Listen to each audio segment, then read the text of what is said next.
Everyone, आप सभी का स्वागत है लेट्स स्टडी द बेसिक में। मेरा नाम मीनू शर्मा।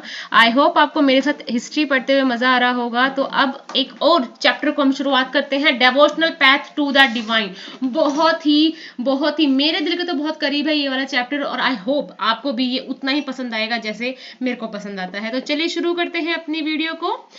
सो devotion path to the divine, ठीक है, devotion path to the divine, भगवान से अनुराग, ठीक है, भगवान से प्यार, devotion path to the divine. अब देखो कितनी सारी बातें हैं कि कोई हिंदुज्म को मान रहा है, कोई मुस्लिम संप्रदाय को मान रहा है, कोई सिख है, कोई कुछ बन रहा है, कोई कुछ बन रहा है। कहाँ से स्टार्ट हुआ ये सब? कैसे किसी ने सोच लिया कि कोई चीज कहाँ से आई है और हमें क्या चीज माननी है? तो चलिए आज चैप्टर करते हैं, चैप्टर को कंप्लीट करते हैं और उसमें देखते हैं कि कहां से किस किस प्रकार के विचारों का डेवलपमेंट हुआ है। तो पहली बात आ जाती है भक्ति।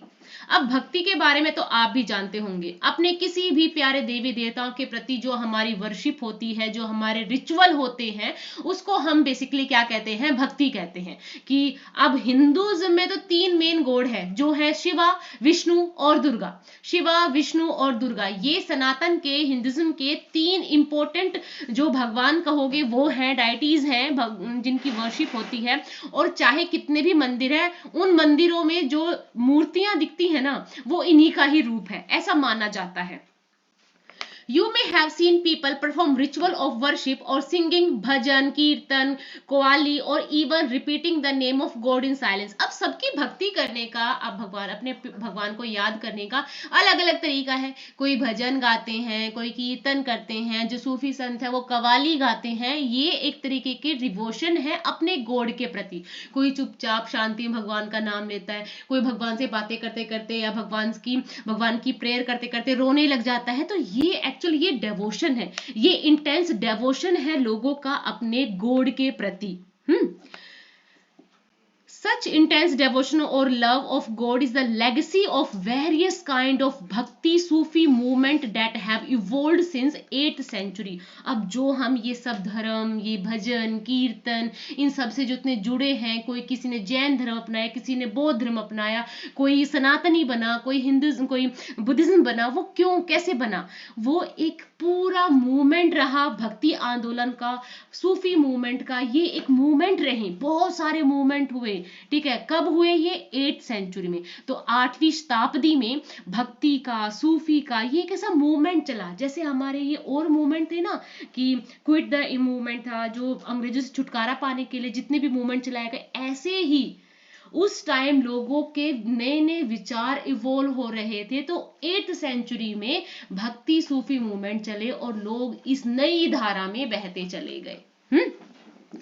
Idea of a supreme God. अब भगवान का, परमेश्वर का विचार कहां से आया, कैसे आया? तो देखिए, before large kingdoms emerge different group of people worship their own God and goddess. अब इतने बड़े बड़े किंगडम होने से पहले जो लोग गांव में रहते थे या जो जंगलों में रहते थे, वो लोग पहले से ही अपने देवी देवताओं की पूजा करते थे। अब उनके देवी देवता एज अ नेचर भी हो सकता था, एज अ कोई एनिमल भी हो सकता था, या वो किसी चीज को जो भी उनको हेल्प करता था वो उनको एज अ गॉड और गॉडेस मानते थे, पूजा करते थे और अपने रिचुअल्स करते थे।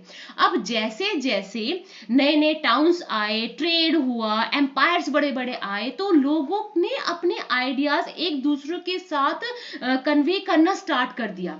अब नए आइडियाज आए तो लोगों के पास नई विचारधारा भी आई कि भाई कुछ तो ऐसा होना चाहिए कि जिससे हम लोग जितनी भी सफरिंग है उनसे दूर हो सके।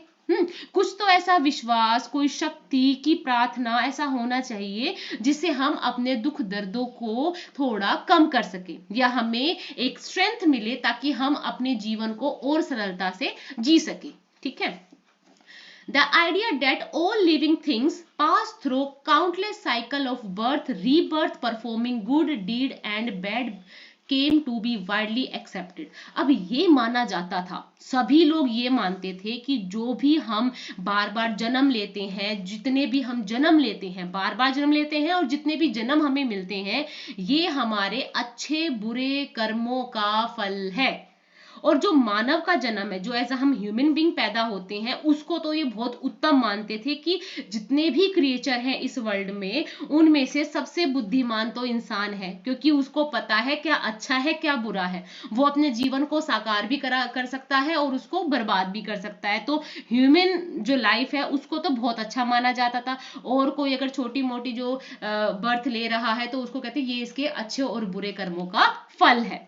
अब एक बात और प्रचलित थी, क्या बात थी कि similarly the idea that all human beings are not equal even at birth gained around during this period. अब ये भी कहा जाता था, हम ये कहते हैं कि अपने अपने कॉन्स्टिट्यूशन में क्या है कि चाहे कोई किसी भी कास्ट का है, किसी भी रिलीजन का है, जो कॉन्स्टिट्यूशन है उसके सामने सभी बराबर है। बट उस टाइम नहीं था। उस वक्त दो ही जाति बहुत इंपॉर्टेंट थी, एक तो ब्राह्मण थे और एक क्षत्रिय थे। क्यों? क्योंकि इन दोनों का ही बोलबाला था। इस कुल में जो दो जन पैदा हुए हैं वो तो है बहुत ही अच्छे, उनको सारी फ्रीडम है, सारे सोशल प्रिविलेज है, उनको सब कुछ करने का अधिकार है। बट इनसे नीचे जितनी भी जाति में, जिस भी कास्ट में लोग पैदा होते थे, उनको सारे प्रिविलेज नहीं मिलते थे। ठीक है। और कुछ तो आपको अनटचेबल, आप इसमें बहुत बार सुनोगे इस वर्ड को, कि उन लोगों के ऊपर तो बहुत प्रेशर था कि आप ये नहीं कर सकते, आप यहाँ नहीं जा सकते, आप पूजा नहीं कर सकते, आप हमारे मंदिरों में अंदर नहीं आ सकते। तो ये एक प्रथा, ये एक जो विचार है, बिलीफ है, उस टाइम बहुत ज्यादा था कि जरूरी नहीं है कि आप पैदा हो गए हो तो आपको सारे राइट मिल गए। नहीं, अगर आप उच्च कुल में पैदा हुए हो, अगर आप हाई कास्ट में पैदा हुए हो, तभी आपको ये सोशल प्रिविलेज मिलेंगे, अदरवाइज नहीं मिलेंगे। So the belief that social privilege came from birth in a noble family or a high caste was the subject of many learned texts। अब यही माना जाता था कि अगर आपने उच्च कुल में पैदा हुए हो तो सारे फ्रीडम है, सारे सोशल प्रिविलेज है। अगर आप नीची जाति में पैदा हुए हो तो आपको वही काम करने पड़ेंगे जो आपके लिए लिखे गए हैं। Many people were uneasy. अब देखो, ये बात अगर कोई ब्राह्मण कुल में पैदा हुआ है या क्षत्रिय कुल में पैदा हुआ है या बड़ी जाति में पैदा हुआ है, उसके लिए तो ये सब ठीक है, उसके लिए तो कंफर्ट वाली चीज है। बट जो जो नीचे जाति वाले लोग थे, इस चैप्टर के अकॉर्डिंग जो वो लोग थे जिन्हें ये पसंद ही नहीं आया, ये क्या बात कर रहे हैं, क्या बकवास कर रहे हैं ये लोग, तो उनके लिए ये अनईजी था। उन्होंने कहा नहीं, ये कोई धर्म वर्म नहीं है, हम इस धर्म को नहीं मानते। तो उन्होंने बुद्धा और जैनीज की जो टीचिंग्स थी उनको अपनाना स्टार्ट किया, क्योंकि बुद्धा और जैनीज के लिए तो सभी लोग बराबर है, काम करेंगे तो सभी काम करेंगे, अगर भिक्षा मांगे तो सभी भिक्षा मांगेंगे, प्रार्थना करेंगे तो सभी प्रार्थना करेंगे, सभी बराबर था। तो उन लोगों को अच्छा लगा कि बुद्धाज और जैन जो बातें कर रहे हैं ना, जो ये हमें कुछ बातें बता रहे हैं, ये हमारे लिए है और इनकी नजर में तो हम इक्वल है। इनका जो गॉड है या जो जिनकी ये बातें कर रहे हैं वो हमसे कोई भी फर्क नहीं कर रहा है। तो उन्होंने किसको अपनाया? बुद्धा और जैनिस की टीचिंग को अपनाया। अब एक और बिलीफ भी आता है जो कहते हैं कि अगर आप इस साइकिल को, इस जो बार बार जन्म लेने की जो साइकिल है, अगर आप इसको खत्म करना चाहते हो तो आप इसको खत्म कर सकते हो। वो कैसे पॉसिबल है? वो पॉसिबल है कि आप उस सुप्रीम गॉड से, उस परमात्मा से बिल्कुल मिल जाओ, अच्छे कर्म करो, दूसरों की सेवा करो, डिवोशन दिखाओ, भक्ति दिखाओ, जिससे आप इस जन्म मरण के चक्कर से छूट जाओगे। ठीक है। So this idea devoted advocated in the Bhagavad Gita. Bhagavad Gita में भी यही बात बोला गया है कि if you are approach, you want to approach supreme God, one should have delivered human such bondage if approach with devotion, कि अगर आप डेवोशन दिखाओगे तो आप भगवान से मिल सकते हो। Grew in popularity in the early centuries of common era. अब कॉमन इरा के उस टाइम में, उस शताब्दी में, ये सब बातें थी बहुत लोकप्रिय हो रही थी। अब ये लोगों के लिए एक नया कंसेप्ट भी था, जो जिन्होंने कुछ पढ़ रखा था उनके लिए तो ठीक था, वो इस सच को कैसे भी तोड़ मरोड़ के, जो छोटे लोग थे या जिनको इतनी समझ नहीं थी उनके सामने बना देते थे, उनको समझ में आ जाता था। पर जो उनको अच्छा लगता था वो लोग सिर्फ उसी को अपनाते थे। Shiva, Durga, Vishnu as supreme deity came to be worshipped through elaborate ritual। अब मैंने कहा जो सनातन धर्म है, जो हिंदुज्म है, उसमें 3 बहुत इंपॉर्टेंट डाइटीज हैं। कौन कौन से हैं? शिवा, विष्णु, दुर्गा। और ये लोग इन्हीं की पूजा करते हैं, इन्हीं के रिचुअल करते हैं। At the same time gods and goddess worship in different areas came to be identified with Shiva, Vishnu और दुर्गा। और ये देखा गया कि जितनी भी विभिन्न क्षेत्र है, जितने भी स्टेट्स में या जितनी भी जगह पे जो ये मंदिर बने हुए हैं ना, वहां सिर्फ इन 3 देवी देवताओं की पूजा हो रही है, ये इन्हीं के ही रूप है।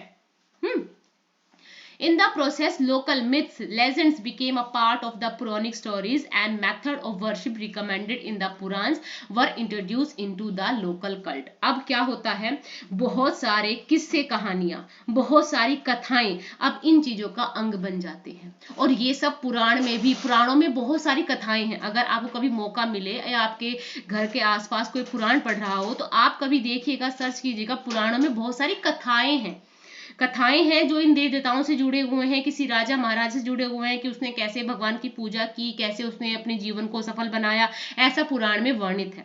Eventually the Puranas also laid down that it was possible for devotee to receive the grace of god regardless of their caste system. अब देखो, पुराणों में भी ये बात बोली गई है, चाहे आप ऊंचे कुल में पैदा हुए हो, चाहे आप किसी भी कास्ट से हो, किसी भी स्टेटस से हो, किसी भी जाति से हो, अगर आप डिवोटी हो, भगवान के सच्चे भक्त हो, तो भगवान की जो ग्रेस है उसको प्राप्त कर सकते हो, भगवान को आप पा सकते हो। The idea of bhakti became so popular that even Buddhists and Jainis adopted these beliefs. अब जो भगवान की भक्ति करने का जो ये भक्ति करने का जो आइडिया था ना, वो इतना पॉपुलर था कि बुद्धिस्ट और जैनीज ने भी इस विश्वास को एडॉप्ट कर लिया कि हाँ, सच में कुछ तो है, एक सुप्रीम पावर तो है जो सब कुछ चला रही है, जिसकी वजह से ये सब हो रहा है। A new kind of bhakti in South India. अब हम पढ़ते हैं साउथ इंडिया के बारे में। तो बच्चा, साउथ इंडिया, ठीक है, south India the important part, ठीक है। साउथ इंडिया में दो तरह की, जो 7th और 9th सेंचुरी में दो नए रिलीजियस मूवमेंट चल रहे थे, और उनको कौन चला रहे थे? एक थे न्यनार और दूसरे थे अलवार, या अलवर्स बोल सकते हो आप जिसको, नयनार और अलवर। अब जो नयनार थे वो मानते थे शिव जी को, शिव को बहुत मानते थे, और जो अलवर थे वो कहते थे विष्णु ही परम सत्य है, विष्णु के अलावा और किसी डायटी की पूजा नहीं करनी चाहिए, ठीक है। तो उनके लिए विष्णु, आप इसको ऐसे नारायण ने शिव को चुना, अलवर विष्णु, नारायण शिव, अलवर विष्णु, ठीक है। सिर्फ आपके लिए हिंट है। So the 7th and 9th century saw the emergence of new religious movement led by Nayanar, जो डिवोटी थे शिवा के, अलवर संत डिवोटेड टू द विष्णु। ये संत है, ये कोई एक नाम नहीं है, ये एक संप्रदाय का नाम है जो है नयनार और अलवर। अलवर विष्णु भगवान के डिवोटीज हैं जो विष्णु को मानते हैं, और नयनार शिव को मानते हैं, ठीक है। Who came from all castes including those considered untouchable. अब इन लोगों का एक ये भी था कि इनमें जो भी लोग थे, इनके संप्रदाय में जो भी लोग थे ना, वो थोड़े अनटचेबल कास्ट से आते थे, जिनको हर एक प्रिविलेज से हटा दिया था ना, यहाँ पे वो लोग आ रहे थे अनटचेबल लोग, जिनको हम बिल्कुल ये कहते ना कि आप टच नहीं कर सकते, आप यहाँ जा नहीं सकते, मंदिर में नहीं आ सकते। तो इन लोगों ने अपना नया वो बनाया, ये संत बने नयनार अलवर, और इसमें ये सारे लोग शामिल थे, जिसमें कुछ एक अनटचेबल जातियां भी थी। कौन कौन सी थी? एक थी पुलैया और दूसरी थी पनार। पुलैया पनार ये दो अनटचेबल शेड्यूल कास्ट है, जिसके लोग इनको बहुत मानते थे। They were sharply critical of Buddhists and Jainis and first ardent love to Shiva Vishnu as the path of salvation. अब जहाँ ये अपने विष्णु को, शिव को जितना मानते थे ना, वही ये बुद्धिस्ट और जैनिस लोगों के कट्टर विरोधी थे कि क्या है ये क्या कर रहे हैं, लोगों को पागल बना रहे हैं, एक्चुअली में ये मानते थे ये लोग। तो और उतना ही जितना ये लोग बुद्ध से, जैन से चिढ़ते थे, उनकी आलोचना करते थे, उतना ही ये अपने शिवा और विष्णु को बहुत मानते थे कि इनकी ही पूजा करके, इनकी सेवा करके आप सैल्वेशन मतलब मुक्ति पा सकते हो। They drew upon the ideas of love, heroism as found in the Sangam literature. अभी संगम लिटरेचर की जो कथाएं थी उनसे ये प्रेरित भी थे। संगम साहित्य जो तमिल का साहित्य है उससे बहुत ज्यादा प्रेरित भी थे कि भाई जो संगम साहित्य लिखा गया है उसमें जितने भी हीरो हीरोइन थे, मतलब जो नायक नायिकाएं थे, उनकी कथाओं को ले लेके इन्होंने भगवान को ऐसा पोर्ट्रेट किया and blended them with the value of भक्ति। अब वहां से भी राजा रानी की कहानी ली और बाद में इन्होंने क्या किया, उसको ब्लेंड कर दिया, मिला दिया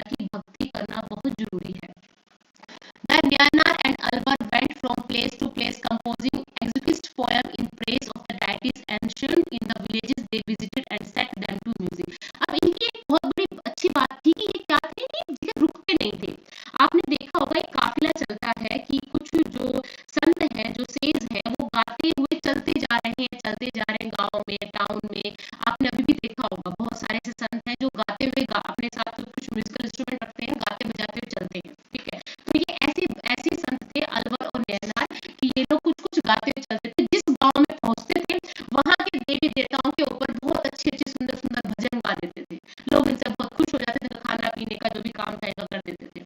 between the 10th and 12th century, 10वीं और 12वीं शताब्दी के बीच में the Chol and Pandas king built elaborate temple around many of the shrines visited by the saint poet, strengthening the link between the Bhakti tradition and temple worship. अब क्या हुआ, 10वीं और 12वीं शताब्दी में चोल राजा और पांड्य राजा थे, मतलब जिन जिन के ये उस टाइम कॉन्टेक्ट में आए, तो वहां पे उस टाइम चोल और पांड्य राजा थे। ये 7वीं और 9वीं शताब्दी में ये एक रिलीजियस मूवमेंट चला जिसमें नैना और अलवर आए। अब इसी बीच 10वीं और 12वीं शताब्दी के बीच में, जैसे अभी ये 7th और 9th से तक ये चला, और 10वीं से 12वीं शताब्दी के बीच में चोल और पांड्य राजाओं ने बहुत सारे टेम्पल्स बना दिए, इन लोगों के रहने का जगह बना दी, ताकि ये लोग भगवान की पूजा को और बढ़ा सके, ये इनको कोई दिक्कत ना हो, ये भक्ति अपना आराम से कर सके। अब वो है ना, जैसे अब मुझे पढ़ना है तो मुझे लाइब्रेरी चाहिए, वो एनवायरमेंट चाहिए, वो हो जाएगा तो मैं उस चीज को और अच्छे से एनहांस कर पाऊंगी, अच्छा पढ़ पाऊंगी। तो ऐसे ही था, ये सेंट थे, ये पोइट्स थे, इनको क्या चाहिए था, भगवान के मंदिर चाहिए थे, ऐसी कोई जगह चाहिए थी जहाँ की ये फुल फर्निश्ड हो सके। तो बस इनके लिए तो ये हीरो हो गए चोल और पांड्य राजा। This was also the time when their poems were compiled. अब यही टाइम था जहाँ इन्होंने बहुत सारी कविताएं लिखी, बहुत सारी कविताओं का संकलन तैयार हुआ, ठीक है। बिसाइड हायोग्राफिक्स, हायोग्राफिक्स मतलब धार्मिक जीवनियां, किसी की धार्मिक जीवनियां लिखी जाना, किसी की धार्मिक जीवनियां, बायोग्राफी, ठीक है, जीवनियां, हायोग्राफिक्स और religious biographies of the Alvar Nayanar. मतलब अब ये जिस भगवान के प्रति अपने डिवोशन दिखाते थे उनके बारे में तो लिखा लिखा था, इवन दो जो ये संत थे इनके बारे में भी लिखा जाने लग गया, इनकी भी बहुत सारी कहानियां और कविताएं छपने लग गई, मतलब ये खुद लिख देते थे। Today we use these text as source of writing histories of the bhakti tradition. आज हम उन्हीं स्रोतों का यूज करके हमें पता चल रहा है कि किस टाइम में कौन सा मूवमेंट चला, लोगों ने किस धर्म को अपनाया, यही चीज हम आज पढ़ रहे हैं, और हमारा जो सोर्स है कौन सा है, यही भक्ति ट्रेडिशन है। अब है फिलोसफी, फिलोसफी और भक्ति। अब देखो कुछ लोगों को कुछ चीज मानने के लिए तर्क चाहिए होता है, और कुछ लोग भक्ति को मानते हैं। तो अब यही है दर्शन और भक्ति, फिलोसफी और भक्ति, दो चीजें हैं ये इंपॉर्टेंट।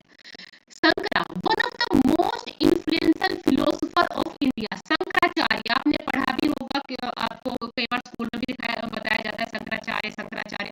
तो जो शंकराचार्य है वो इंडिया के बहुत ही ज्यादा प्रभावशाली फिलोसोफर हुए हैं, दार्शनिक बने हैं। was born in Kerala in 8th century, 8वीं सेंचुरी में केरला में इनका जन्म हुआ। He was an advocate of Advaita, Advaita. अब इन्होंने ना अद्वैतवाद, अद्वैतवाद, अद्विता, अद्विता, इन सब ने अपना अपना संप्रदाय बनाया बच्चा। तो इनका जो शंकराचार्य है इन्होंने सिफारिश की अद्वैतवाद की। अब ये अद्वैतवाद क्या है, अद्वैतवाद के हिसाब से क्या है कि जो जो जीवात्मा है, जो इंडिविजुअल की सोल है, और जो सुप्रीम गॉड है वो सच में है, ठीक है, कि जो हमारे अंदर आत्मा है और जो सुप्रीम भगवान जी है वो सच में है। And he told that Brahman the only of ultimate real. उन्होंने कहा कि जो ब्रह्मा जी है ना वो सबसे बड़ा सोर्स है, या वो एकमात्र सत्य है जिसकी खोज में हम सब लगे हुए हैं। और जो ये ब्रह्मा है ना उसका कोई रूप नहीं है, वो फॉर्मलेस है, ठीक है, निराकार है, उसका कोई अपना गुण निर्गुण ऐसा कुछ नहीं है। जो ब्रह्मा है वो सत्य है। He considered the world around us to be illusion or maya and pursuing renunciation of the world and adoption of the path of knowledge to understand the true nature of Brahma and attain salvation. अब देखो simple सी बात बताती हूँ, शंकराचार्य, शंकरा इनका जन्म हुआ 8th century में, ठीक है। और इनका जो जिस चीज को एडवोकेट करते थे वो था अद्विता। अद्विता को मानते थे, इन्होंने इस चीज का संदेश दिया, डॉक्ट्रिन की है, इस चीज की एडवोकेट किया है इसको। और इनके हिसाब से जो सुप्रीम पावर है वो ब्रह्मा है, ठीक है।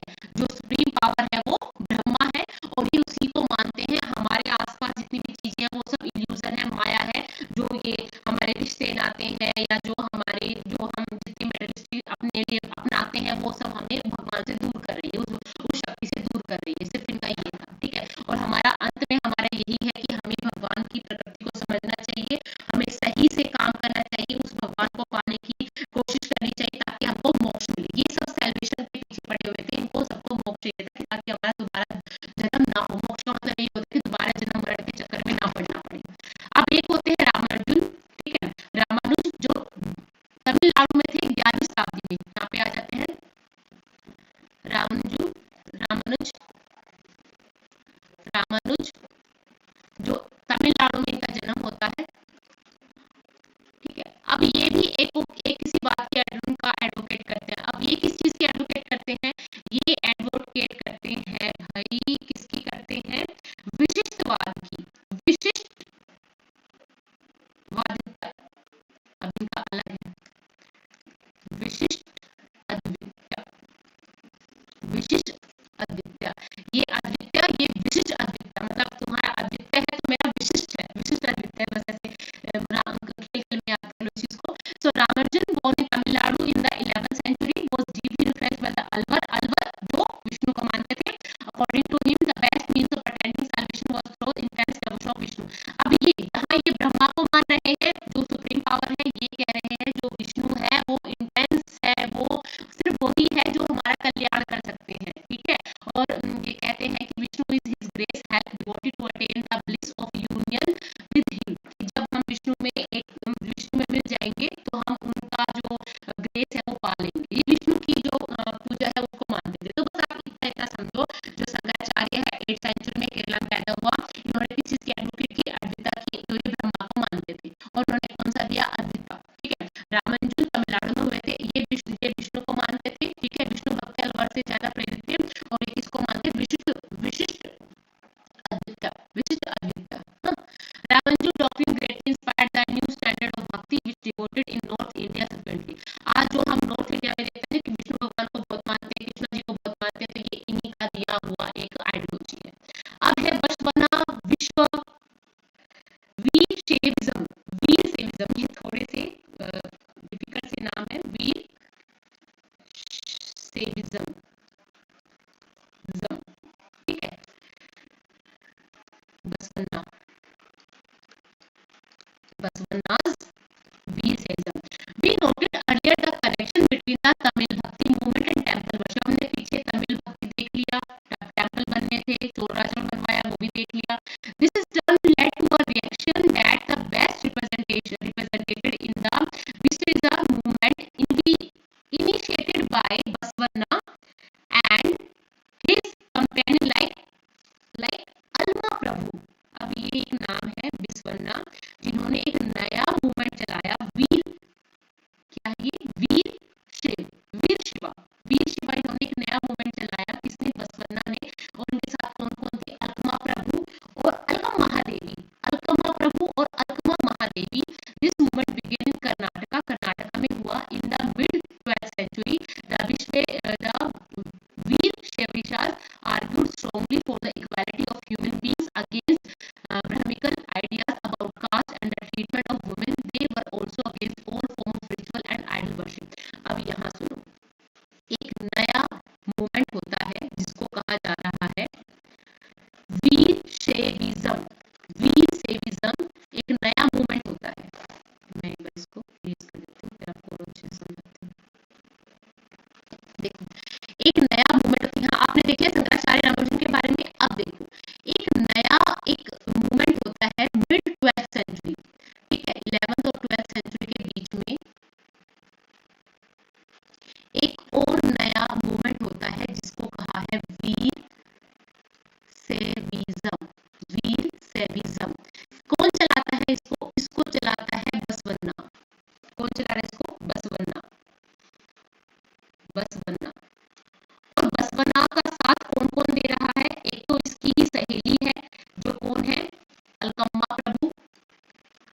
अलकामा प्रभु और अलकामा महादेवी। अक्का महादेवी, ये तीन लोग हैं जो इसको चला रहे हैं। इनका क्या मानना है कि ये जितने भी छोटे लोगों से जितनी भी गलत बातें हो रही है, उनको जो प्रिविलेज नहीं मिल रही है उसके खिलाफ है। ये चाहते हैं कि जो लोअर कास्ट है और जो औरतें हैं उनके साथ बराबरी का बात हो, ठीक है। और ये किस चीज को नहीं मान रहे हैं, ये नहीं मान रहे हैं कि जो तुम ये रिचुअल करते हो, जो तुम भगवान जी की मूर्ति की पूजा करते हो, ये गलत है। तो इनका ये बिलीफ है। So Virashaivas argued strongly for the equality of all human beings against Brahmical ideas about caste and the treatment of women. They were also against all form of ritual and idol worship. तो आपको ये चीज याद रखना है कि जो बसवन्ना है उन्होंने वीर सेविज्म का मूवमेंट चलाया। कब चलाया? 12वीं सेंचुरी के बीच में चलाया। और उनका क्या बिलीफ था?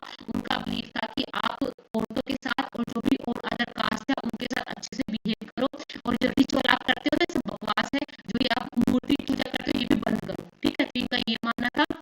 आपको याद रखना है वीर सेविज्म जो बसवन्ना ने चलाया। बसवन्ना के साथ अलमा प्रभु और अकमा महादेवी, ठीक है। अकमा महादेवी याद रहेगा, ठीक है। भक्ति मूवमेंट इन द डेक्कन, अब महाराष्ट्र में भी तो कुछ हो रहा था, क्योंकि हम यहाँ सारे स्टेट में कुछ कुछ हो रहा था। तो अब यहाँ महाराष्ट्र में भी, तो महाराष्ट्र में आए संत। सो यहाँ पे देखो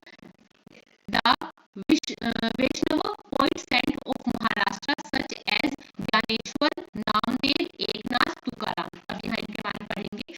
from the 13th to the 7th century, अब यहाँ बात होती है 13 से 17वीं शताब्दी तक। 13 से 17वीं शताब्दी तक महाराष्ट्र में बहुत सारे सेंट हुए।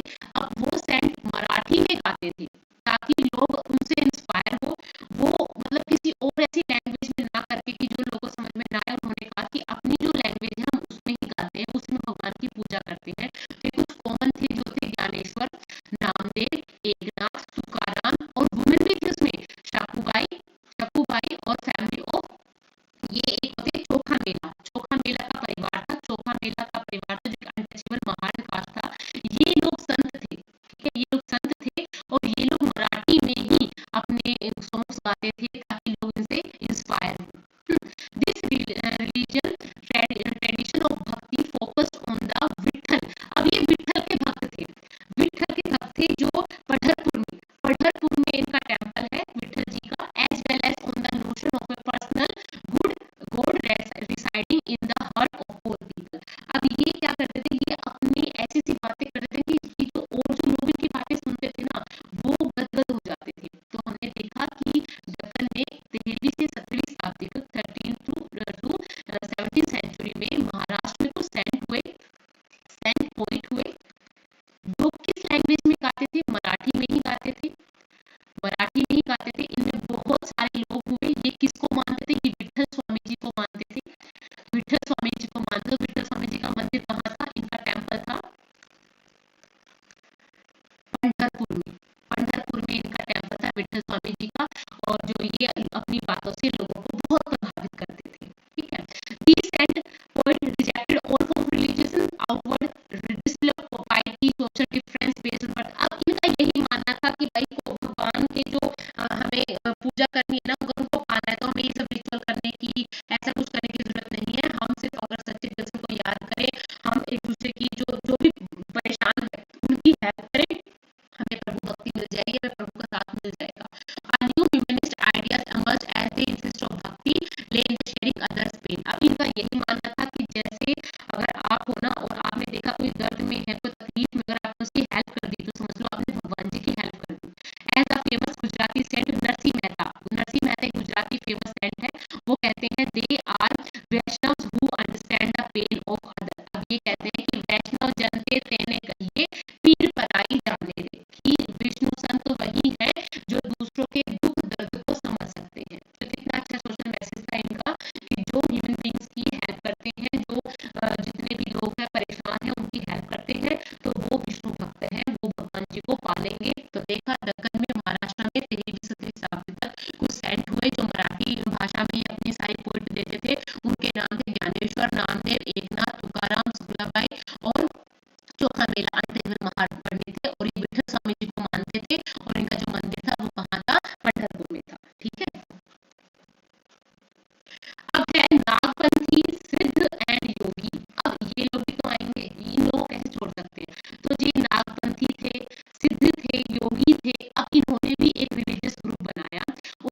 था कि जो कुछ तुम मान रहे हो ना वो बेकार है, वो बेकार है, हम भगवान को पा सकते हैं किसकी वजह से?